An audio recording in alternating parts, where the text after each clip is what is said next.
And we are live.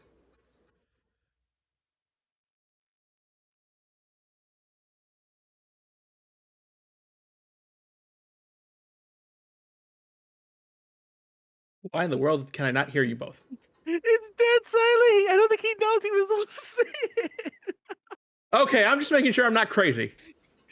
He's just sitting there. Oh, it's everyone's favorite thing. It's when it's dead silence. Josh, we were hoping you would open the thing on like, do you like scary or what's your favorite scary Oh, movie? oh wait, that was supposed to be me? Tell me, Yes, you're what's the one your in the favorite Ghostface scary movie? mask. I am not the host, okay? I'm pretty sure that was supposed to be a manual thing. They can at least see your mouth moving, You okay? want to play a game? What's your That, favorite that scary why movie? you could honestly have just put white makeup on. All you had to do was put white makeup on and I like know. swirl your I cheeks. exactly. I could have just did it. Oops. Yeah, Anyway. that's all good. I'm actually like trying to adjust based on like where I'm positioned on the thing now because I'm like I look so weird, so like I'm like trying to like move a little closer. What's up? That's what we'll start. What's up?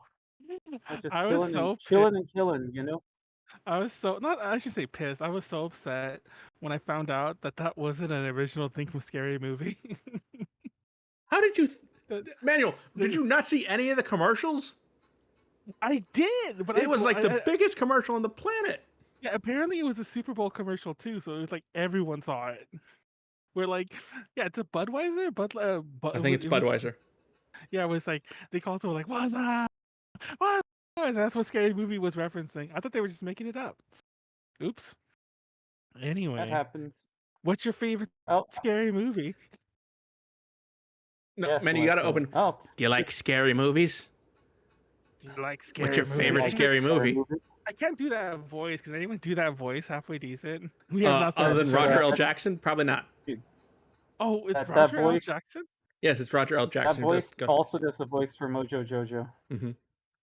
Oh, anyways, this is Ultra Podcast Z episode 216, 217. And we're in the middle of spooky month, so we're doing horror stuff. Oh, it is Mojo Jojo. I'm looking it up, sorry. And we're talking consistently good horror movies, but we mainly wanted to talk Scream because okay, I'm gonna preface this right now that one of my issues with horror franchises is that everyone has a stinker, and some of them have many stinkers. Um, actually, just about all of them have stinkers. Like uh, we'll get to some others, but like I saw that JD was watching like Nightmare on Elm Street Part Two, and then he saw Part Three, and I'm like, bro, you need to stop there. Like pretend that's when the series ended. Manuel, you are very lucky. I was going to continue so that I could watch all of them up until Freddy versus Jason this week, and then on Friday the 13th I could start Friday the 13th. But what But happened? instead, I decided to watch Maximum Overdrive.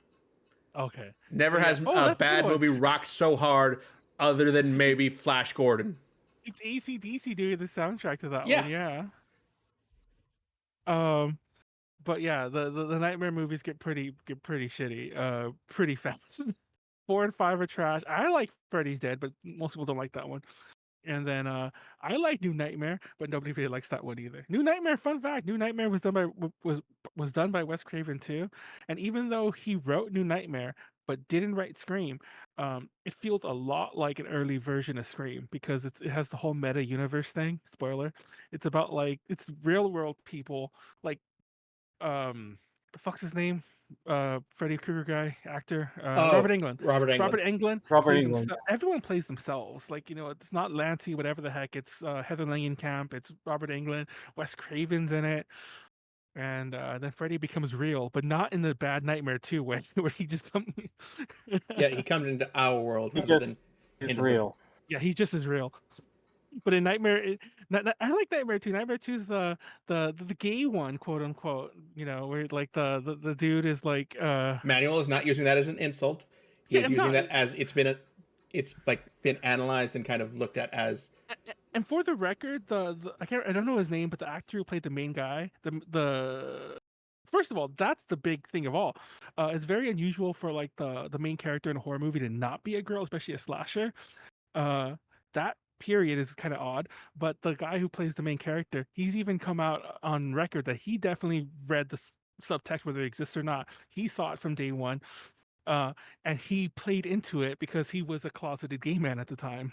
It has since come out apparently, but so at the very least, somebody was playing into it. But yeah, I like that movie. I have a soft spot for that movie because that was the first one I'd ever seen. Because they used to show it on like TV, like network TV, all the time, and I recorded it one of the days, and I used to watch it, like watch my recording of it, my TV edit, all the time. I still have a weird subconscious fear for those witch fingers, like the little plastic ones. Um, because there's a scene where he gets those from like the cereal box, or the little girl does, or someone does. I don't remember. Anyway, talk about Scream. Scream is a good franchise, and it's also by Wes Craven. Well, mostly by Wes Craven. Um, For now, oh, still mostly. first of all, I'm Manuel, leader of J Connections, and Josh, aka Ghostface. Ghostface number 13 is joining us. More Yeah. if you count the Thank you for having me. series, but Technically, wait, what'd you say? If you I count said the what more if you movies? count the series, the TV No, not seasons. only if you count the series, but do you count the two? And it's funny because the spoiler alert, the movie did it, and because they did count the Ghostface in the course of the movie, but Scream 6 had 5 Ghostface killers, but they only count 3 of them because No, they do count the other two. They just yeah, 'cause you the other know, 2 were killed they, at the beginning. Mhm. yeah. Well, technically, I don't know if both of them ever Oh, were both Ghostface, but one of them definitely was. they were planning on it, and now we're obviously going full spoilers for Yeah. the latest Well, movie. that's the opening move. Oh, actually, I did spoil the 3, didn't I? Oops. Yeah, Spoiler! We should put it at the very beginning before I said all that. I'll We're put gonna it in the spoil. edit manual. Uh, and I actually do feel bad. I actually had it. I believe it or not, I took notes, and I had notes for Scream 6 to not spoil that because it's such a new movie. It came out like 6 months ago, or And yeah, it's 6 the months first ago. thing you do, manual. It's the first thing I did. I didn't even talk about part 1 or anything. But yeah, Scream 1 is a good movie. Came out in 1995. I loved it. It's funny because like I don't know if I ever found it scary, but I definitely thought it was more of a horror movie when I was younger. But if you watch it now, it just feels like a slightly more serious version of Scary Movie. It's parody. Which is weird because it's almost going to be called Scary Movie. Yeah. What are your thoughts on the first Scream, Josh? It's solid. I think it's still scary that it came out a year before Columbine because when I saw the movie, all I thought was Columbine. Dude, okay.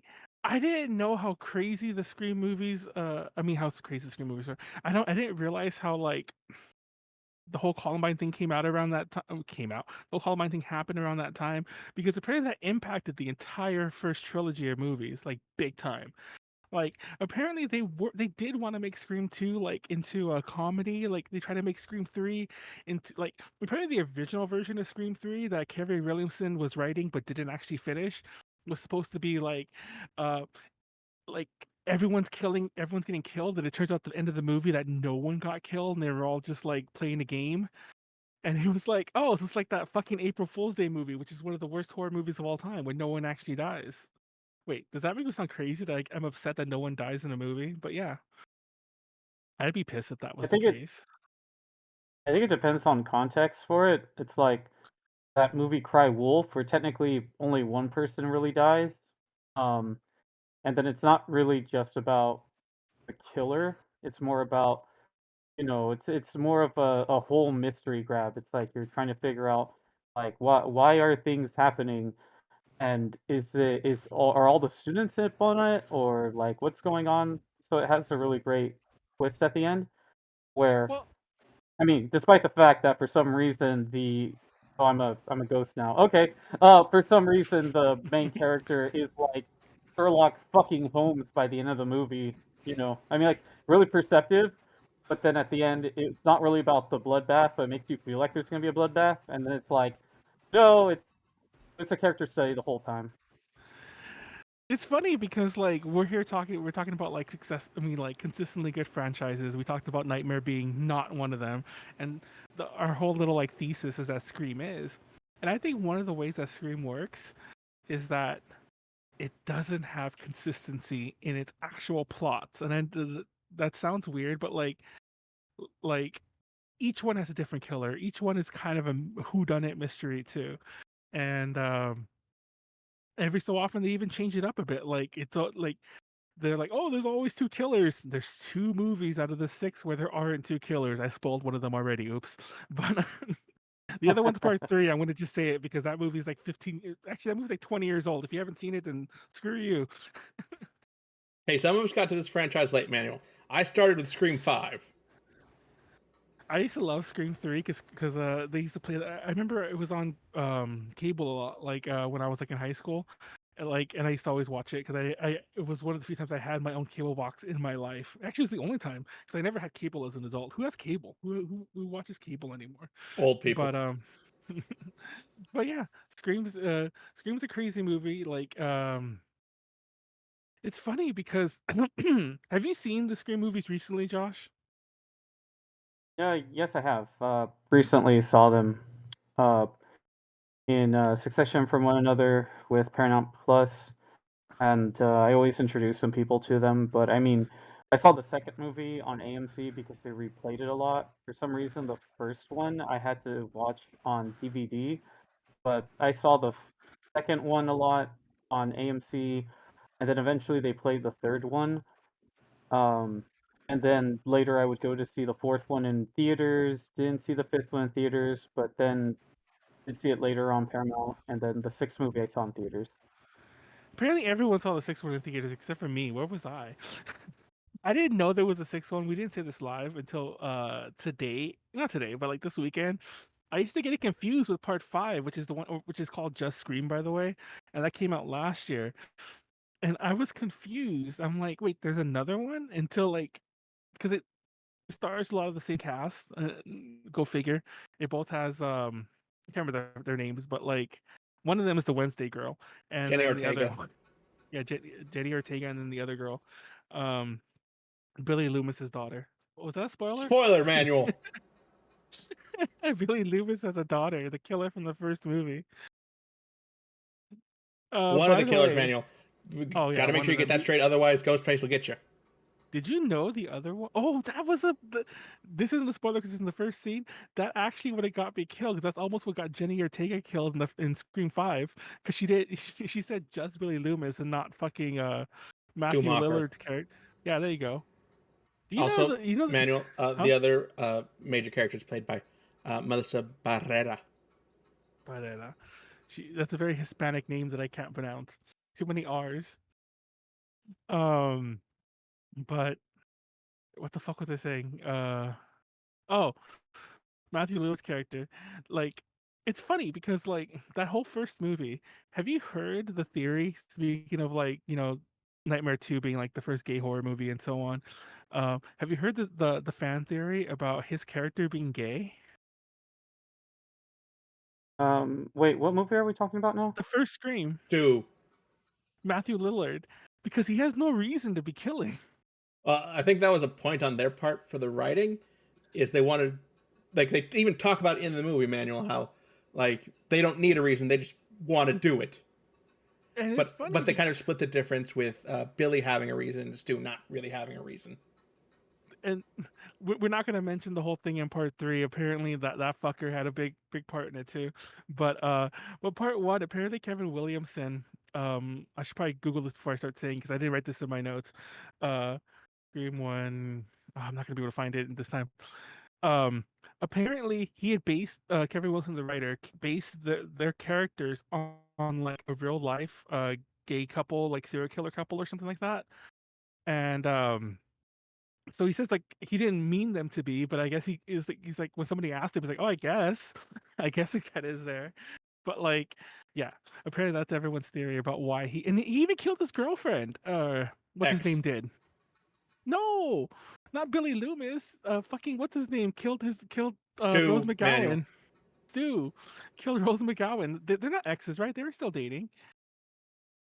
I don't. Didn't they Well, kiss? I mean, technically, the Stu character told Tate to go to the garage, but I mean, with how Billy just kind of like shows up later to the party, it's implied that maybe he did do it. Oh, well, it's actually funny you mentioned that because I was like, dude, should I take because there are people who take notes on this kind of thing about who does what killing. Oh, So I Manuel, guess you are Billy could have right. killed her. Stu is Tatum's boyfriend. So yeah, so Stu did send her there, but Stu probably, I mean, Stu knew she was dead because later on, it's like, where'd she go? It's like, oh, she's probably left early, whatever. Like, dude, she's dead.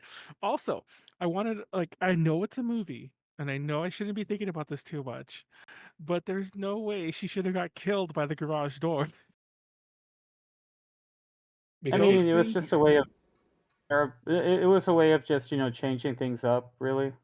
I mean, I agree, and it is a pretty interesting visual, but like those things kind of have. First of all, I'm sure those things. Actually, I'm not sure. I know those things have fail safes, so things like that don't happen. Like it would have stopped. Like it would have just like, oops, like something got caught. I'm just gonna stop now. And even if it didn't stop, like how would it kill her? It would just probably hurt. Might break her back, maybe. I don't know, but like it probably wouldn't even do that much. It'll probably just hurt, cut her up a little. You shouldn't have. Like that kill has always bothered me. Um. Yeah. So yeah. I'm not Eh, I'm not sure. I think it's just because, a horror movie likes to do something, a little obtuse so that it really has you talking about it like, "Oh my gosh, Kate died," and "Oh my gosh, um, that was a really ridiculous way for it to happen." And then, like, how is Dewey gonna take that? Also, I Oh. just from sitting there, I hadn't really known if they were coded that way. I mean, especially because Stu, even when he's on top of Sid, goes, "I've always had a thing for you, Sid," as it was kind of implied that he was about to get very SA on her before he got comically killed off. Oh. I forgot he did say that, didn't he? Because like Yeah. when I googled it, the thing that came up is that there's that scene where like Matthew Lillard's character is like kind of like right behind fucking Billy Loom. What the fuck's his actor's name? Is Skeet right Ulrich. behind him. Huh? Skeet Ulrich. Oh, Skeet Ulrich, yeah, right behind his character, and they're like kind of like they're not. I don't think they're hugging in the movie. I think he does have his arms around him though, if I'm not mistaken. So it's kind of like whoa. It's like, No, he does get behind him when Ski Ulrich's gonna have his, what's it called, his whole little monologue about, like, why he does things. and I know this is mildly spoiler there, and I'm gonna get to Scream for it in a minute how they kind of fix it, but I do love, and this always bothered me at the end of the first movie. I do love how they started stabbing each other before they untied the father, killed the father, and killed Sydney, or whatever. Like, why did you start stabbing each other first? I mean, technically, if people are able to do forensics, they might be able to tell when something happened, but I'm pretty sure it's supposed to be for the theatrics of it, Yeah, you know? exactly. I'm sure nobody would. Like speaking of forensics, they would have noticed that. Like, hey, why is the dad covered in bruises that have been there for days? Shit like that. Like that it would have fell apart. It would have it wouldn't have worked. But then again, I guess it's a movie and I'm overthinking it. Also, I don't know who put it in the chat. Actually, that was, I guess, JD put it in the chat. Everyone, there's a lot of theories. It's not even a theory because apparently that was like Matthew Lillard had said so, and I think Kevin Williamson has as well. That Stu's supposed to be alive. He's the only, and this part's true. He's the only Ghostface killer, and I guess Six has a few that weren't, but he's the only Ghostface killer who was not shot in the head. I mean, technically that is true, but They here's dropped the the other TV thing on is him. that, well, that's why it was supposed to be kinda comical when they did that, because his character was, the comical scary one, but, technically you're not off on the whole him being alive, especially with it just being, like, the recent trilogy type of deal, because the original script for the 3rd movie, there was a version of it where, um in this other version, it would be revealed that Stu survived and that he actually has a cult of Oh people yeah. that ghost masks and ghost face masks, and that it was essentially gonna be like a free for all thing where, Sydney and company were gonna like, this is where the series would go from a horror movie to in a horror meta commentary into like a mystery action film, but They ditched that script before they later ditched their second script where they had to abide by the violence that was occurring. So there were a lot of scripts for the third version, and one of them did include Stu being alive.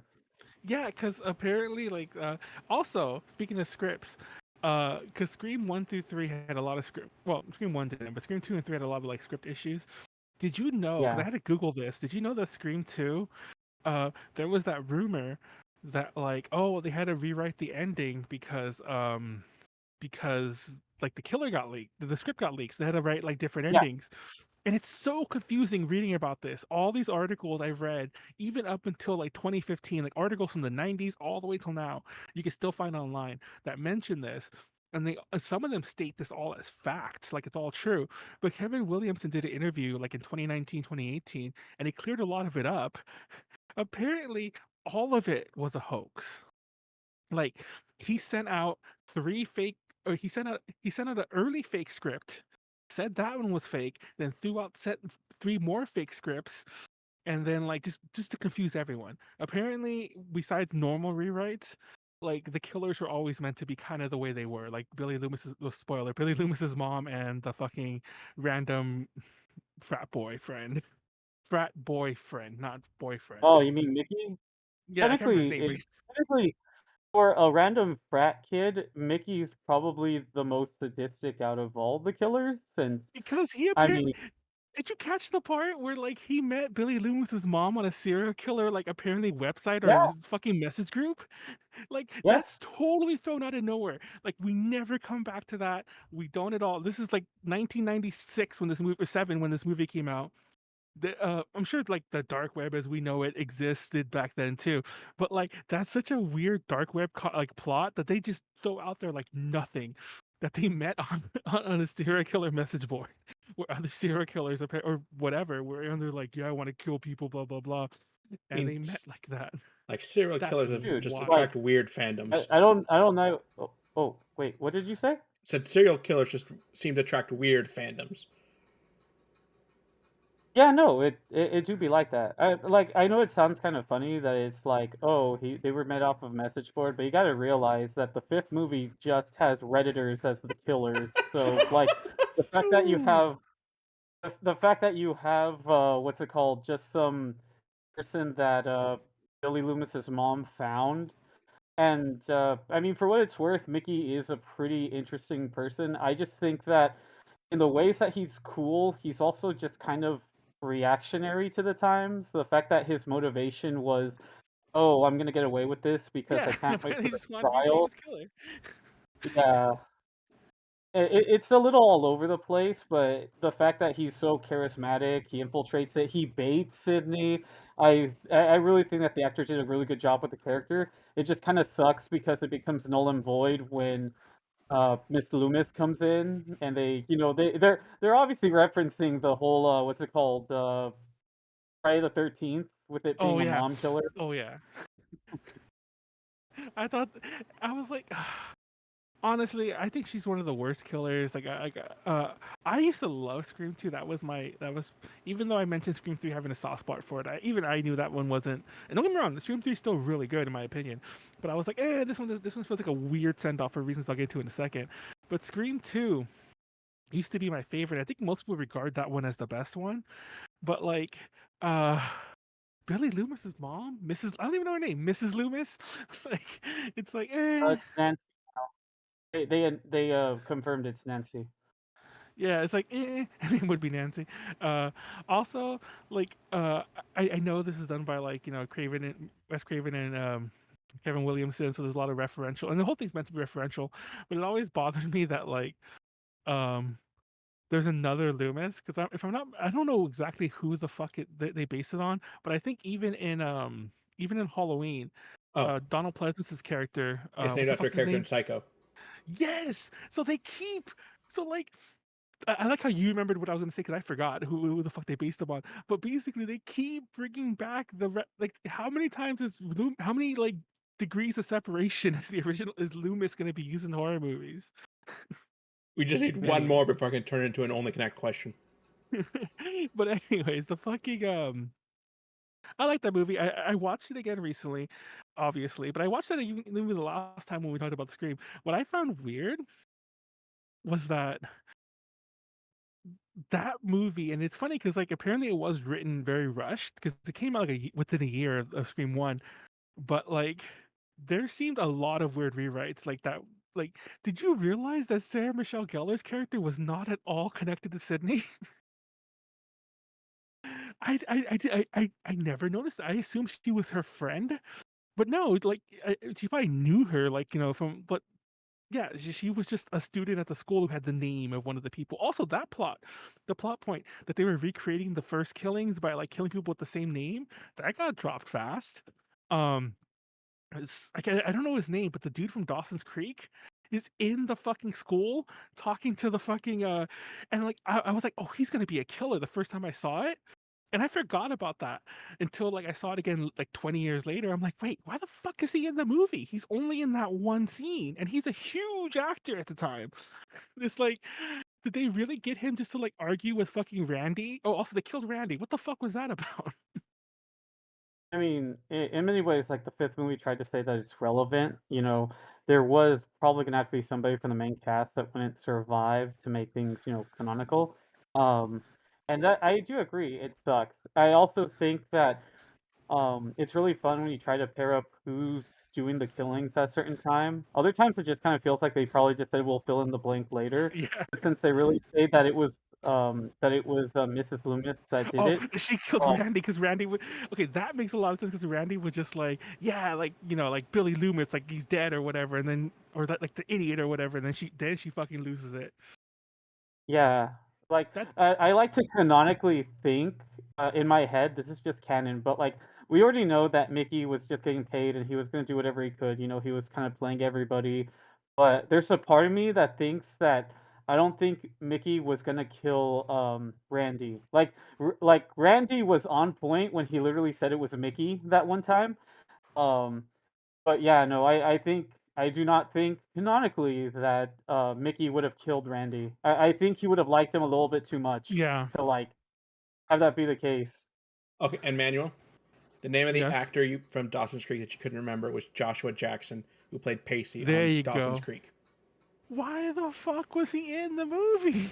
No, no, it's an intentional red herring. It's like when they Yeah, have, it's a bad red herring because he never well, shows it's up the same again. thing. Maybe he just They wanted to have a did that with cameo. Drew Barrymore. But like they don't kill him. At least kill the fucking Dawson's Creek. I hated him. I hated him. I hated him in every movie he was in the '90s. My Kill him. Well, Manuel, one of my cousins is gonna Huh? have words with you because for a long time, like her AOL screen name was like "I love Pacey." Wasn't he in that? Wasn't he in that movie about football, like Blue something or something? Blue was in the title. Anyways, look that up.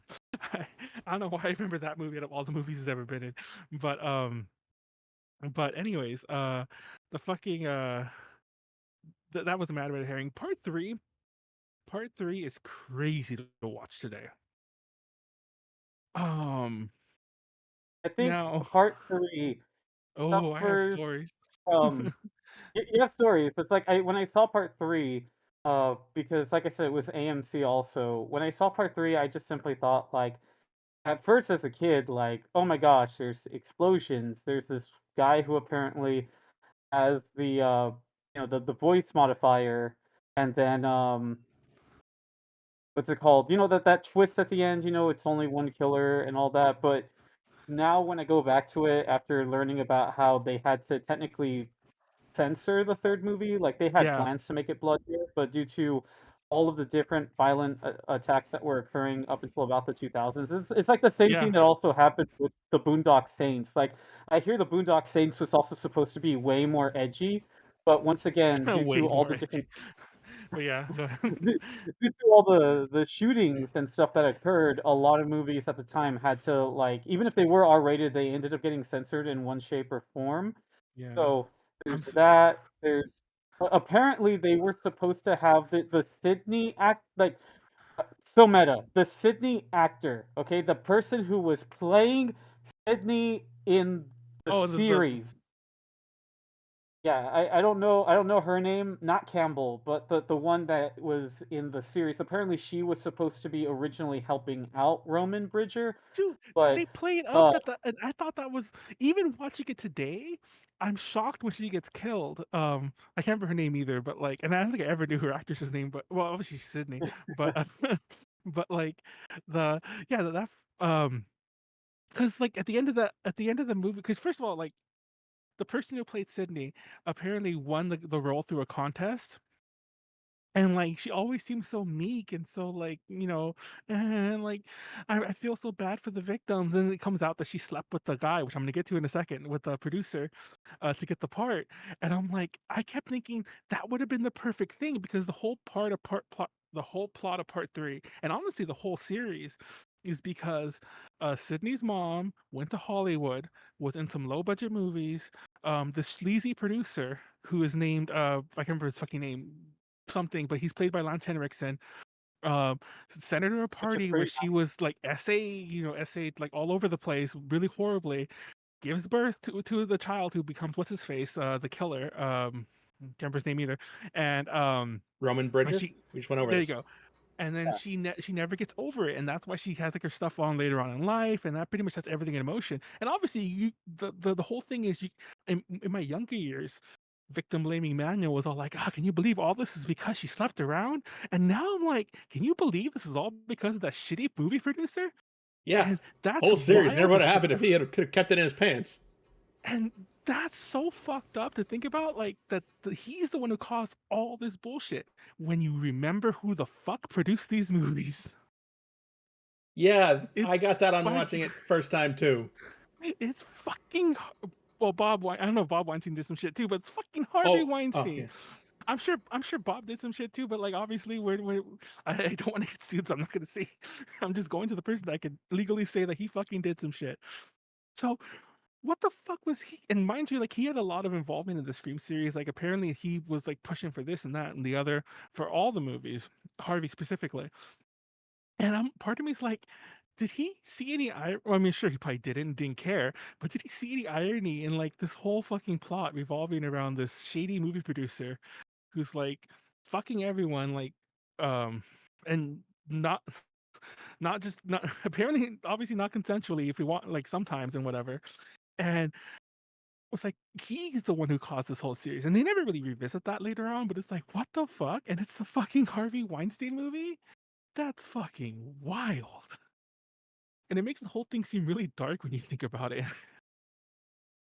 Yeah, It's and like, I definitely feel that it's very meta, but I feel that the reason that all gets lost is just because the third movie does kind of feel like a mess when you do watch it. Like things about it seem to really break the world between the ability to get everybody's voices like it's some AI generated thing, which is like oh, it's like thank you for bringing. surprising that now you could get away with that, but, like, that's not the point. Like, in Yeah, universe, it's a little too game breaking, and if the killer is trying to connect with Sydney, how is it that the killer was able to call Sydney through her, like, uh, thank you. hotline job? Like, They it never, I they do never, agree, they never put that.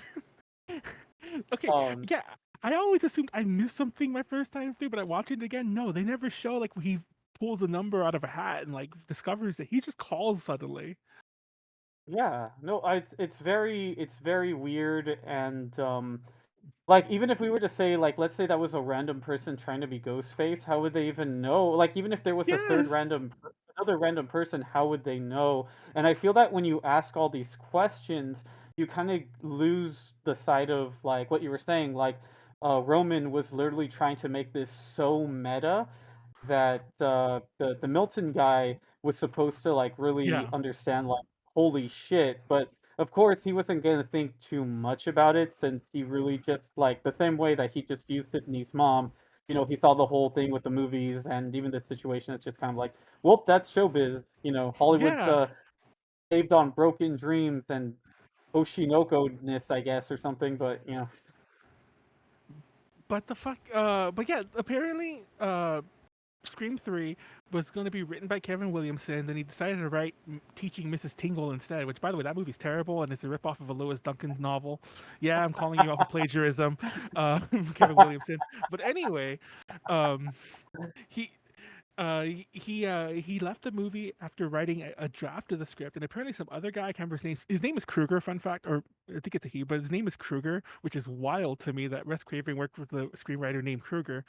But that person ended up finishing it, and by that writer's admission, Wes Craven had to step in and like write a bunch of shit himself, like uncredited, of course. At least, and by the way, that Kruger guy's the only one credited. Um, so I think that there were so many hands going on that people probably forgot that there's a lot of weird plot points that never got properly resolved. And I think that all the uber meta shit, which feels a lot like fucking New Nightmare, was probably Wes Craven. It's like, you know what would be cool if we made New Nightmare again.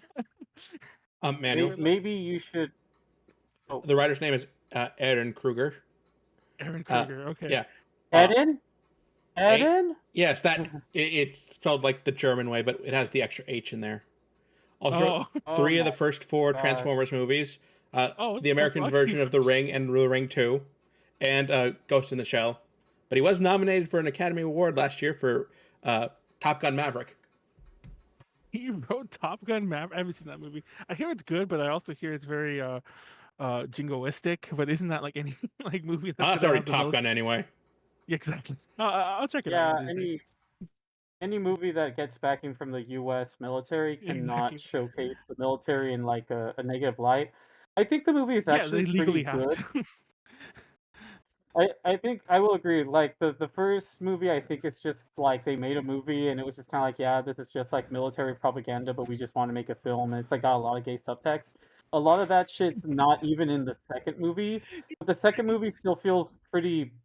It feels pretty good. I would say it's worth a watch, but you will definitely you. I'm not gonna say that you're wrong based on what you think you feel about the movie, but I think you'll still enjoy it. It's a the pretty good funny watch. Like, the funny yeah. thing is that like you think Top Gun's off topic, but in Scream 2, her boyfriend does that Top Gun scene, the fucking singing scene in the cafeteria.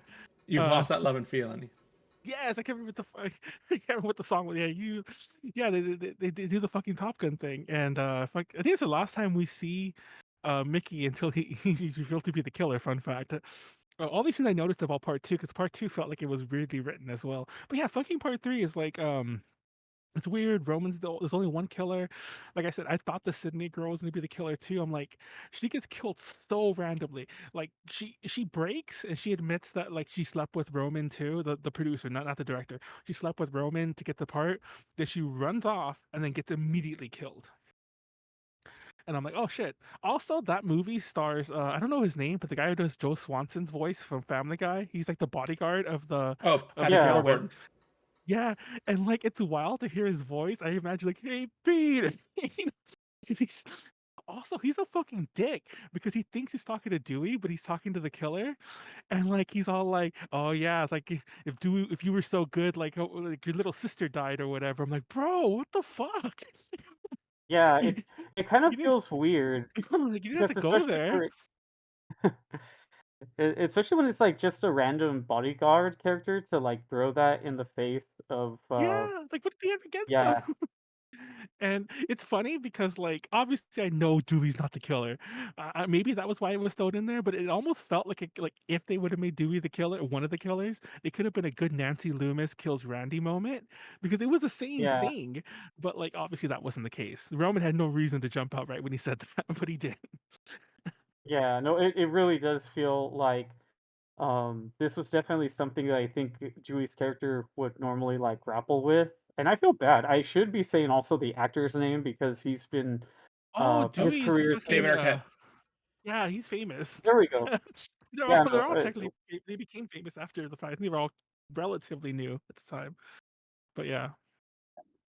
so it's what's it called with Will Arquette? Like I really feel like there probably could have been more they could do, but it just feels a little throwaway that it's something that he's never really like. Well, Yeah, thankfully, I don't think anybody would want to be that fucked up, but it does feel weird that this particular character moment is literally left off as like a gag in the Hmm. what's it called?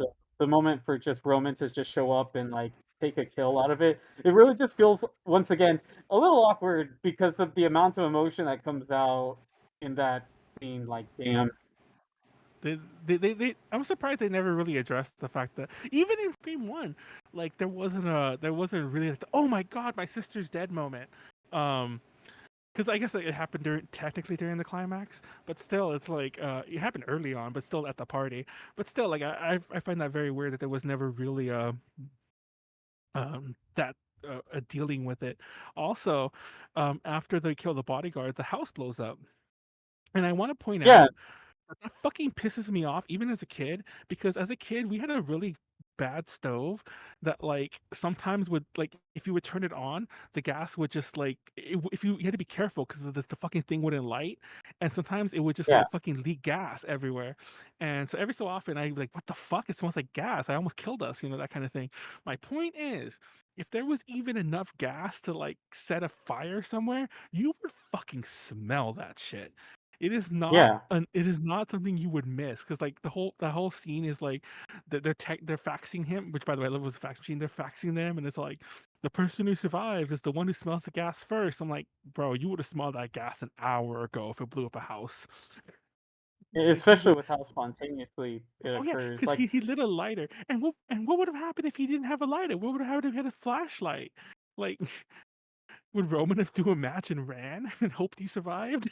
Like there were so many holes with that kill and the house blowing up. It just that bothered me watching it again. It always bothered me, to be honest, but it bothered me again this time. I was like, what the fuck? That was weird writing.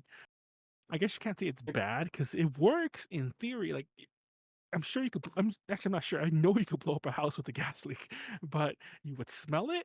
You would smell it early, unless you were asleep. But you would smell it, and you. Why the fuck did he have a lighter to read the thing? There's a lot of holes to that. It hey, bothers. it's okay. It's okay because that's what a lot of people probably thought too.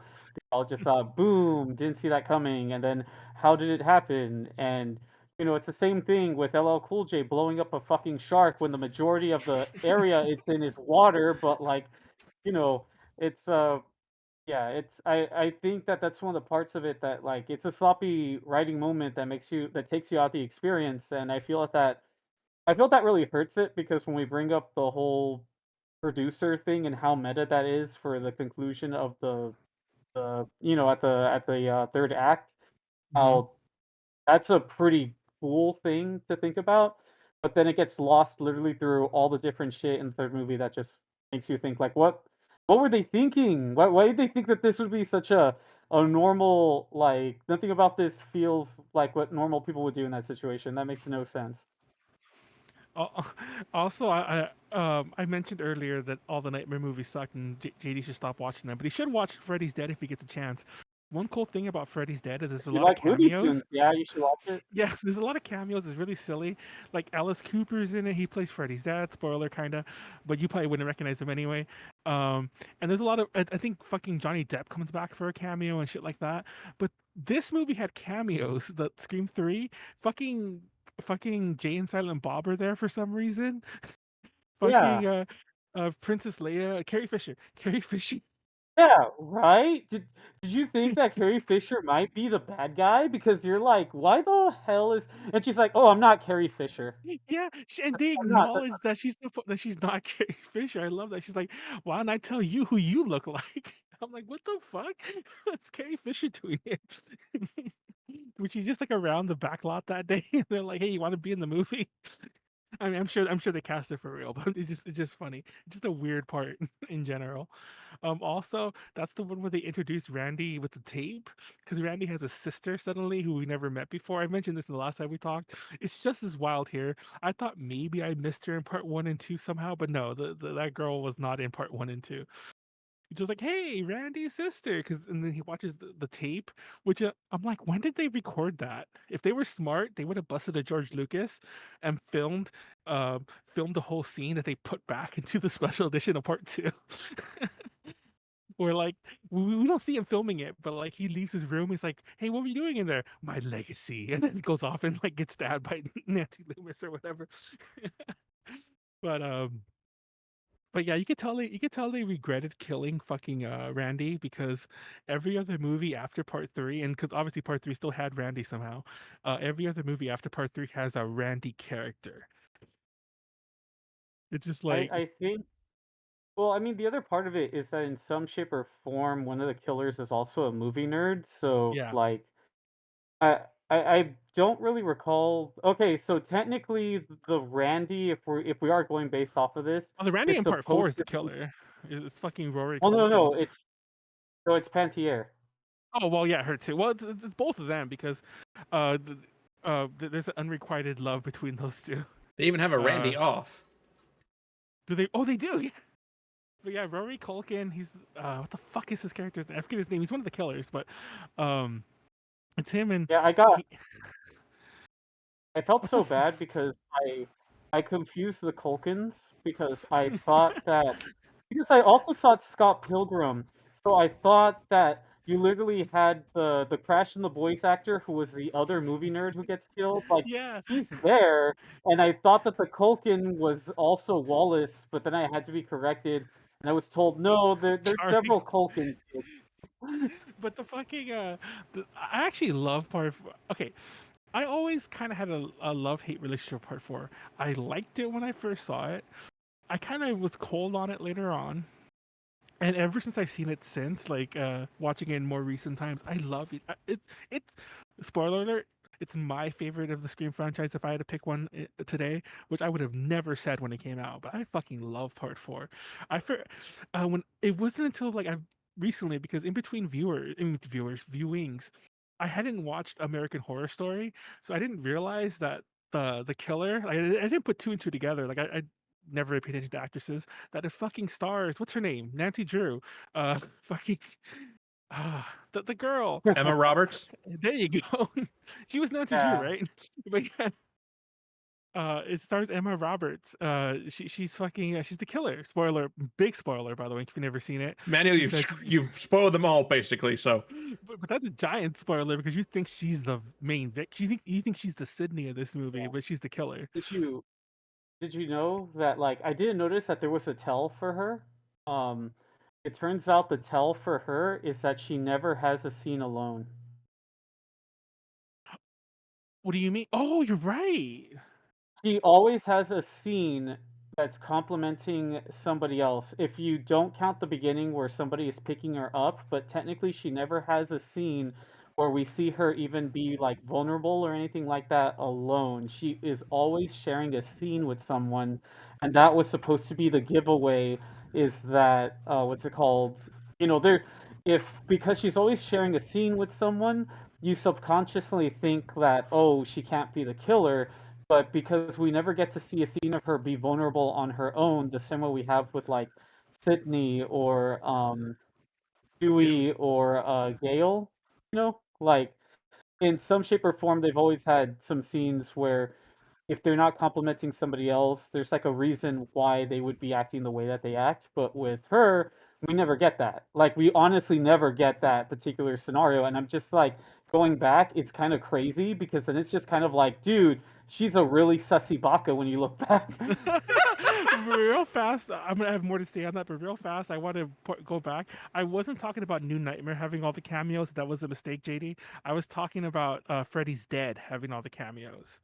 And yes, Johnny Depp isn't Freddy's Dead. He plays. This is your brain. This is your brain on drugs, but like a Freddy version of that. But anyways. But yeah, okay, I know this is a terrible way to look at it now, but after I've seen her in the American Horror Story series and seeing her like there's a few where she's like evil as fuck. I think she's evil in the Coven one, where I'm like, yeah, I could see her. Like I would suspect her just because of what she's played. But then again, I guess it's a stupid way to look at it because that came pretty early on in the career. But I'm like, she's the fucking killer. You don't cast Emma Roberts in something and she's the fucking victim. Like that just doesn't. That's not how movies. That's not how movies with her work. Uh, it's called breaking typecasting, Manuel. Also, did you know that the original version of that movie ended with her basically winning? When they take her, Ah, like the whole hospital scene is like it was like added later on. Apparently Kevin Williamson was pissed And I don't know if that's why he hasn't written any after part 4 or what, but apparently that's all like that has nothing to do with the thing he wrote. It was meant to end. They take her away. That like the twist was going to be that Sydney's still alive too, but we're left like wondering what's going to happen with that. Like, it's like she got away with it. And it's just like maybe.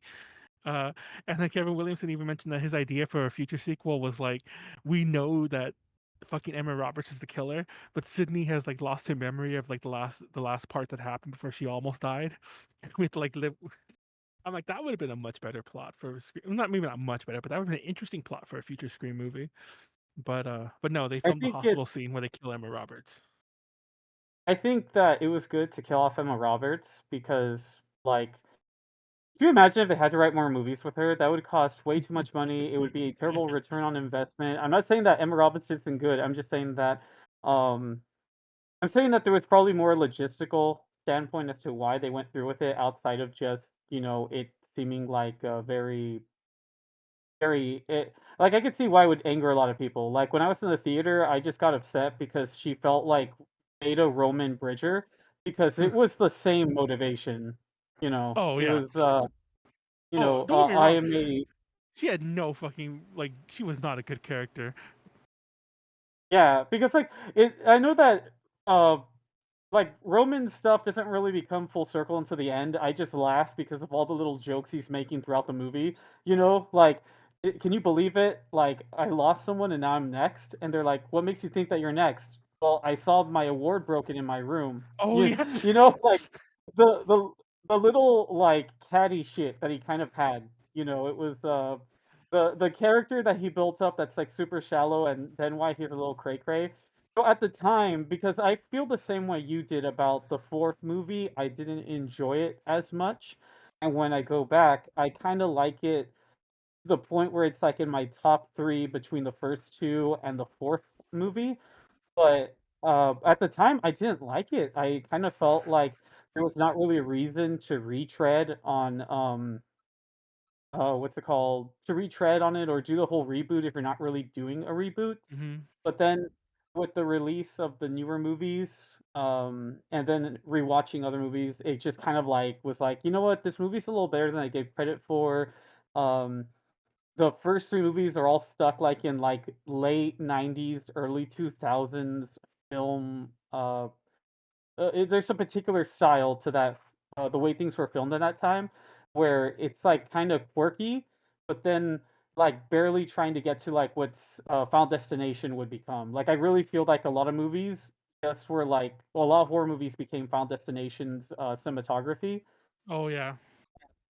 and, it was interesting to go back and see, like, the different type of film style that this movie had. Like, the cinematography in this movie is, like, so good by comparison to, like, the first 3 movies. Like, the atmosphere in the first movie is okay. The second one, it feels like a good evolution to it. The third one is bonkers. It's a little all over the place, and then this movie really has that feeling of dread in it, and I dig it. Like I definitely enjoy what they did with this movie, um, Like and I I said, do it's. enjoy that.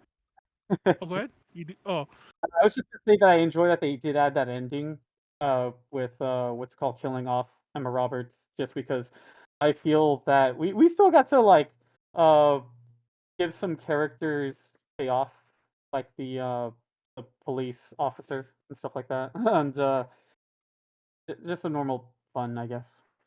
it was also Wes Craven's last movie, before he passed away, which I found that weird because I'm like, how I didn't realize how old he was, and then I forgot that apparently he like started making movies like not late in life, but like into his 30s. Like he was a teacher for like most of his like adult life, not most adult life, you know what I'm trying to say, like throughout his 20s or whatever.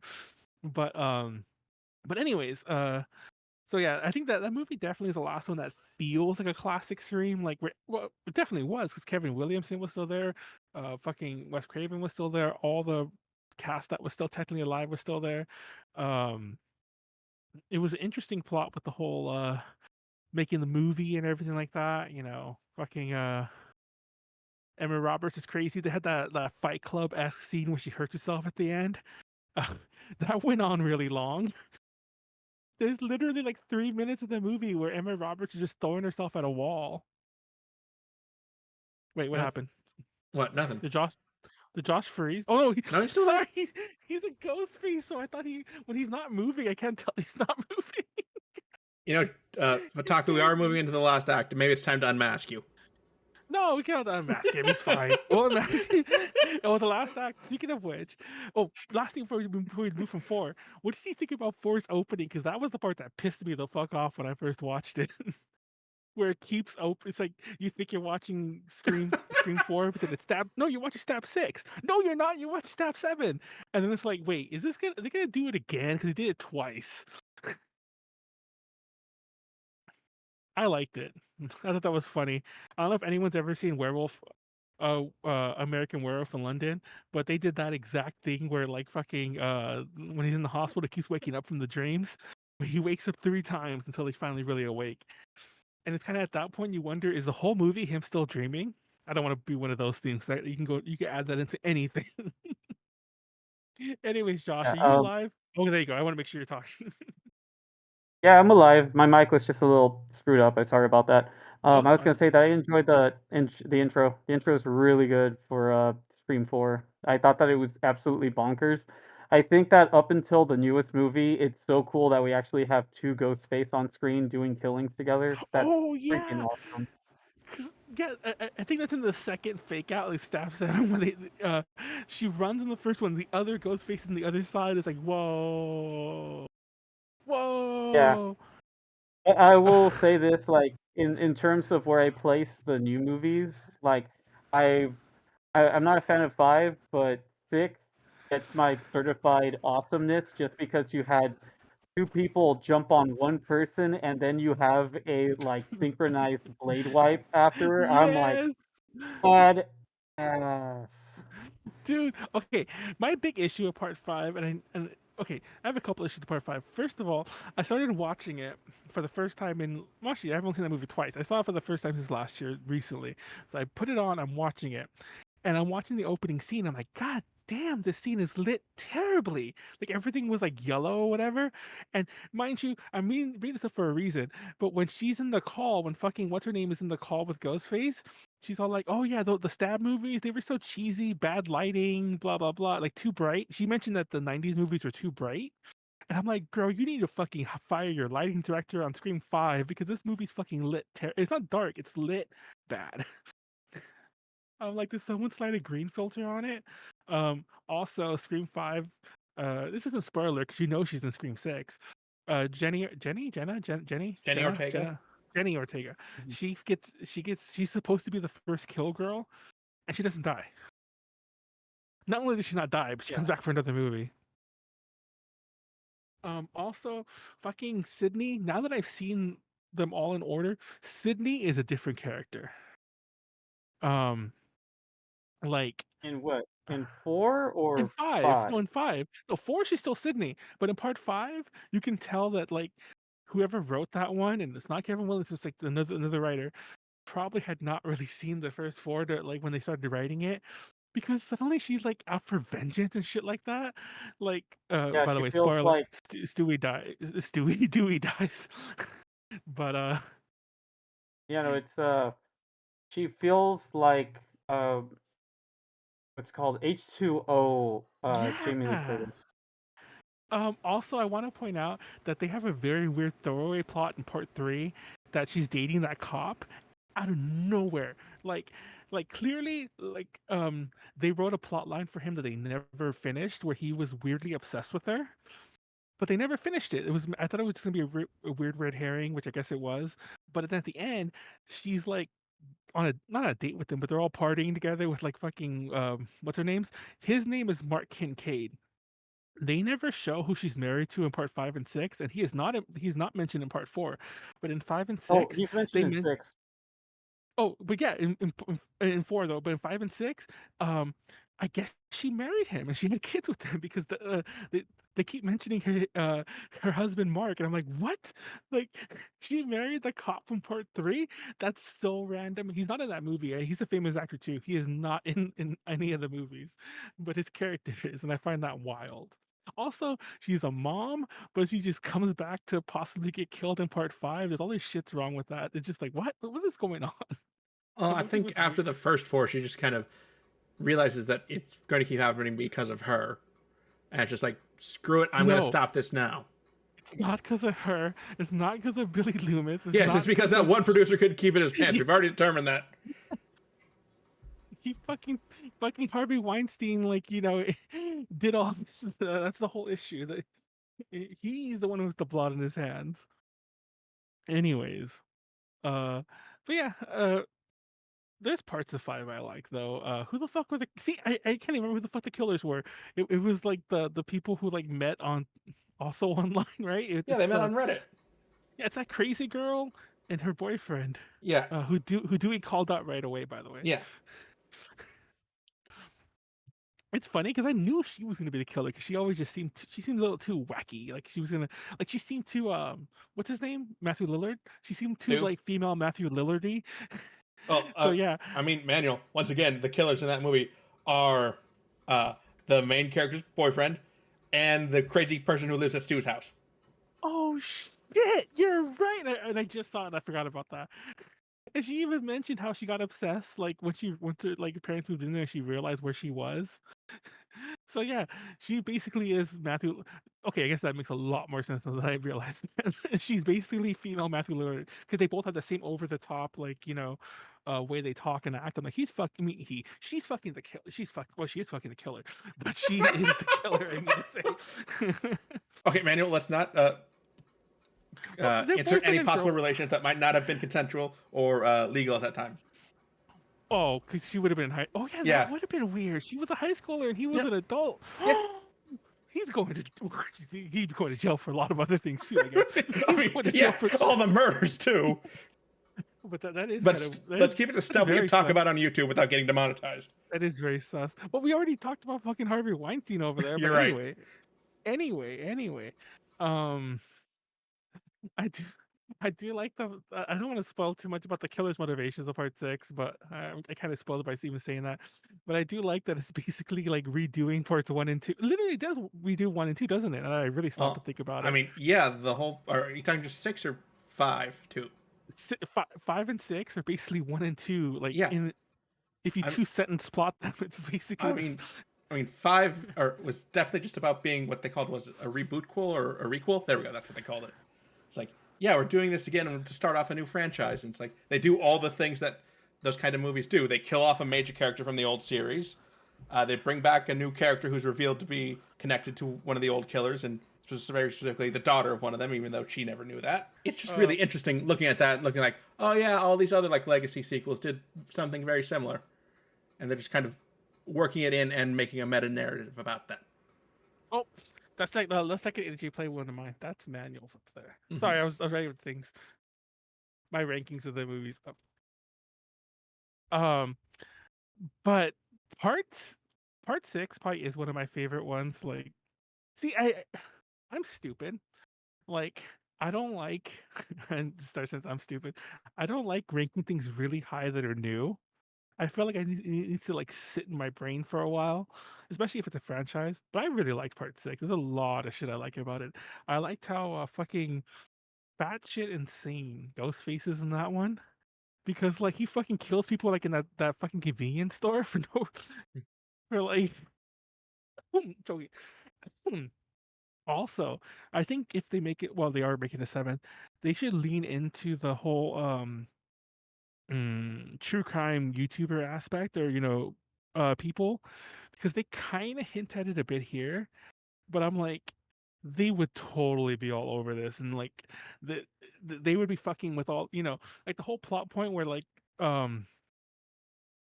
like, oh, it turns out like there's a conspiracy theory where she was the killer and Billy Loomis is I mean Billy Loomis fucking the killer from the part 5, I forget his name, he's innocent, Richie something, um he's really innocent. That shit these fucking YouTubers really do.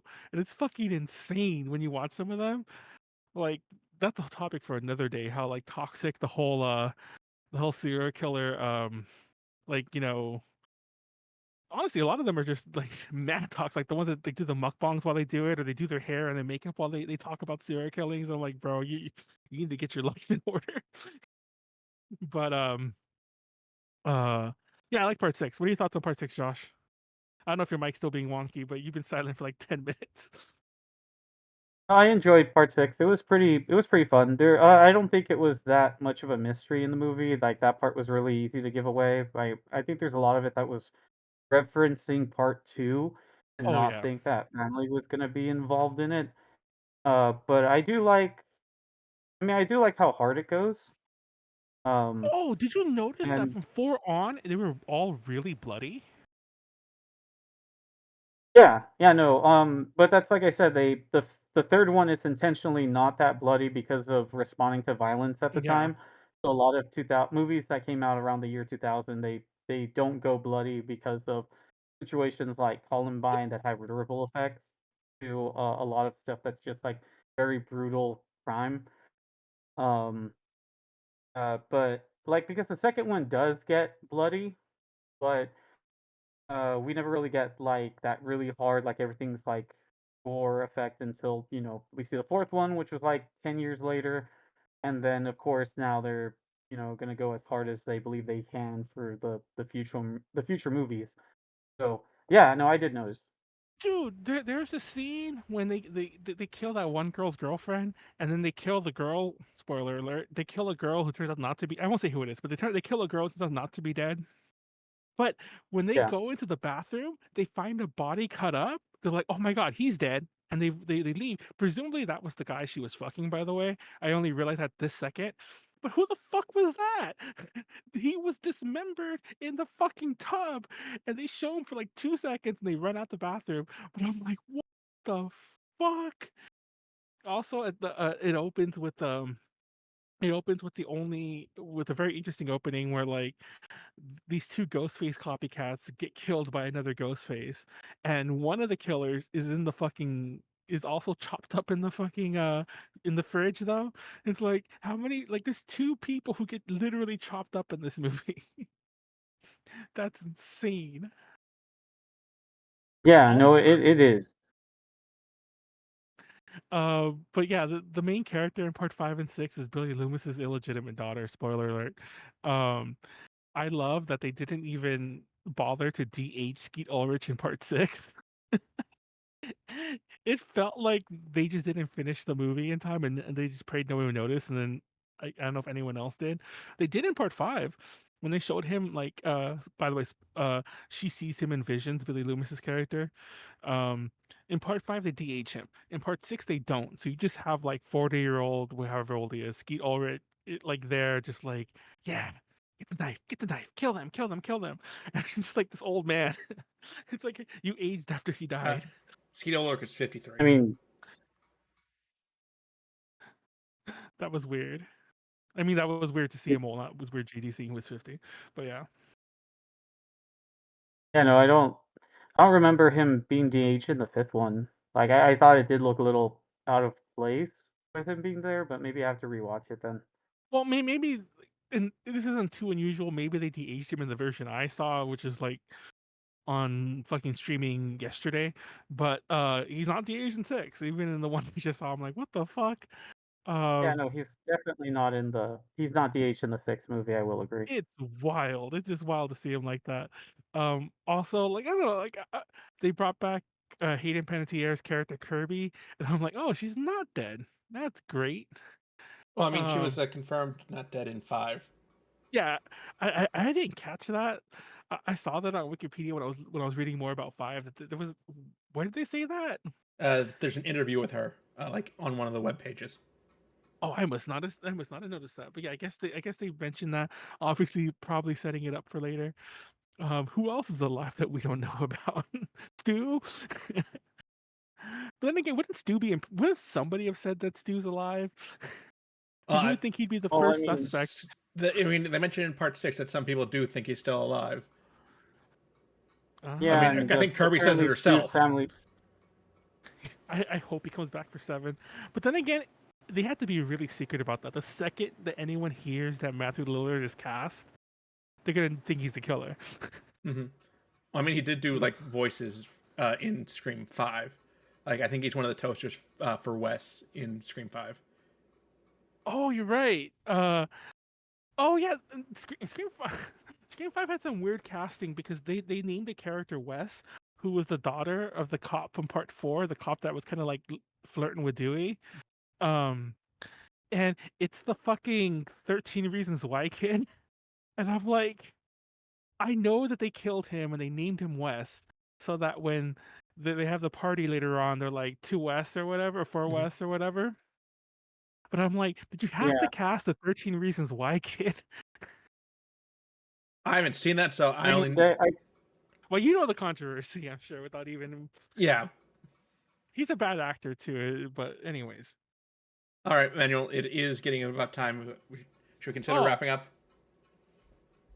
anyways, what are your final thoughts on the Scream franchise?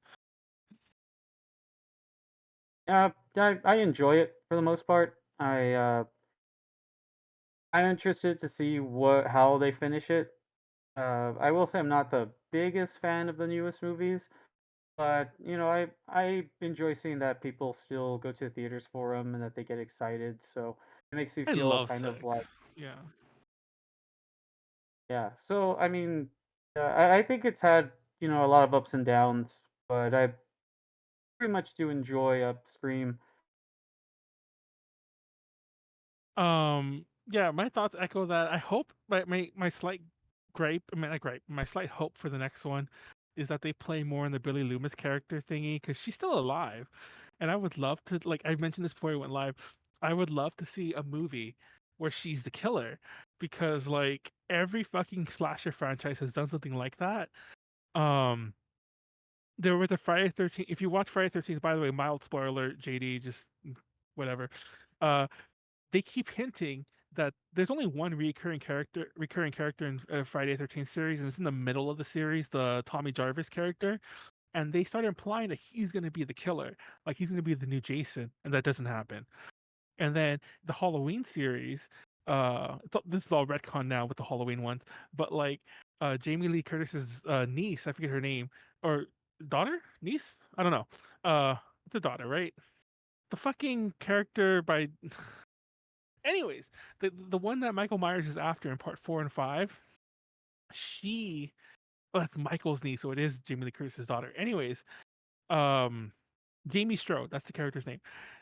They keep implying at the end of part 4 that she's going to be the killer in part 5, but she isn't. Even in fucking Rob Zombie's Halloween, they imply that the Laurie Strode character is going to be the killer in the next one, and so on and so on and so on. Um, I really hope that Scream doesn't like cop out like every other franchise does and makes her the killer. Because each time she Uh, kills, she fucking goes insane. She stabbed the killers in both of them like 30 times. How does she get away with that to the cops? And I'm not saying that because legally there is a point when it's not self defense. I I think. I think that what no, I think with what's gonna happen is I don't think they're gonna go that Oh, I route. doubt they will. I Oh I think shit! they're probably going to wait, what What? happened? No, I closed Discord in accident. I thought I closed the whole call, but it didn't. Keep going. Okay. Well, I think they might actually just make that one script from Scream 3 a reality Oh yeah, where Matthew there's a Lillard and bunch of like yeah, the yeah, so cult. I think they might go that route since they keep on bringing up that Stu isn't dead. So I think they might go down that route because when they keep teasing it that much, it does kind of feel like, well, if you're gonna do this, and you already brought back Kirby based off of just Hmm. The a fucking article. YouTube Easter Yeah. egg. Yeah, so like I think they could do that. I think they're going to give the character that's my what's it called, Billy Loomis's illegitimate daughter an excuse to go ham on like a lot of killers since we saw that happen with them fighting like three people and a goddamn cop. Well, a goddamn cop being one of them. So I don't think it's too far off, but I think it's also interesting to see if the mom will be revealed. And I also like how there's a lot of speculation about the supposed third killer that's in the first Scream movie, if you've noticed. Wait, first killer. What third killer? If you watch the first Scream movie, and at first I didn't think too much about it, but later I thought it was probably Roman Bridger. But Oh, there are two scenes where Tate and Sydney are being stalked by what's it called, a Ghostface. Both when they're over at, I don't know if it's Sydney's house or if it's Tate's house, but when they're at one of the porches, there is a ghost face that's in the bushes, and then there is a ghost face that's in the convenience store. Now, I would have just thought like, well, it's probably just Stu or Billy, but if you notice, at the same time that their scenes are going on, Stu and Billy are at the movie store with Randy, and they're both there just antagonizing him. So if they're there, but there's already somebody that's like failing, what's it called, Sydney and Tate, it makes you feel like, okay, well then that could just be Roman Bridger if there's a third person here, because who else could that be? But remember how there's that scene in the girls' bathroom where like a ghost face just shows up there, and we're not exactly sure if that's supposed to be Stu or not since he was hanging out with Kate. And then the last person she ran into was Billy. So then a lot of people are just kind of like, did Billy just literally sneak back in there? Is this a hallucination because we never see it like really brought up, despite the fact that there's a little bit of damage that occurs? Or is it that there is a third ghost face? They were in the women's restroom because that third ghost face is actually the mom of the oh, illegitimate child. You get me? Um, oh yeah. so Where the there's fuck Okay. some. was? Okay. Yeah, I'm sure that mom has to come into that mom. First of all, that mom better come into play at some point because they keep mentioning her. They even mention like that because I'm like she's off in Europe or whatever in part 5, and then in part 6, they're like, oh, she disowned us, or she disowned the other daughter, and then disowned the other one because she didn't care. Well, I mean, they're But also off in college, so yeah. So like the mom is clear, and who the fuck is she? Like, um, I don't know. I don't know. Like I hope they do bring it back. I hope they do tie more back into the original one. I know some people would hate that, but they already did it with fucking Roman, so it's like just do it again. Just retcon everything. Just turn out that Roman did have a second killer too. Or well, what I'm saying is that it wasn't like Roman had nothing to Oh yeah, do with showing up in the yeah. like Roman wasn't that in that part that, 1, so that it'd be the fucking mom, and the mom would have been a teenager then yeah. too. So like she could have been like she could have been one of those girls egging on the fuck. Do that. Go get that actress. Go AI her into. Oh, no, just don't. Just kidding. I Manuel, just wanted to throw just these. let's wrap it up before you say Anyways, anything stupid. yeah. We'll wrap it up there. Ooh, spooky. Um, but yeah, the TV series isn't that great. I like the TV series, the first 2 seasons. I don't know if anyone else seen it but me. The third season was so weird. I couldn't keep watching it. It gets really confusing and not in a good way, not an actual like who did it, more like what the fuck is happening way. So I won't even talk about that. Anyways, anyways. That's it. I didn't mean to talk more about other franchises, but I guess we'll save that for another night. JD should definitely stop watching Nightmare though. Maybe watch Freddy's Dead, and then yeah, watch everything else. Watch the Leprechaun movies. Those are pretty much all good, except for the Hood. One of the Hood ones is good. I can't remember which one, but anyways, um, next Tuesday we're doing Ultra Podcast Z. I think we're gonna talk anime or J horror shit or some other horror shit, like well, horror shit for sure. But I think we're talking about anime. We'll see. And then 2 weeks after that, I want to watch a movie, which is still to be determined. And then it's Halloween. And then tomorrow we're playing. What the fuck are we playing tomorrow?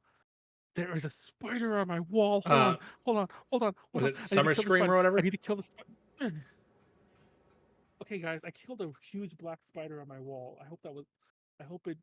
I hope it didn't have kids. Anyways, sorry that was real. Anyway, um, Summer Scream or something like that? Is that? Are you still yeah, playing that one? we're either gonna keep playing that one or play some Oregon Trail. If we can get snacks to come on, we'll play Oregon Trail instead. Oregon, not Oregon, but like the spooky version of Oregon Trail. If not, we'll play more Sunlight Scream. And then Friday is the first true session of the new DTR campaign. So Yeah. please Hey, tune into that Manuel, as well. you ready to get me your stuff by tomorrow? Everything you need? I thought that was it. I You gave haven't done it everything. all yet, Manuel.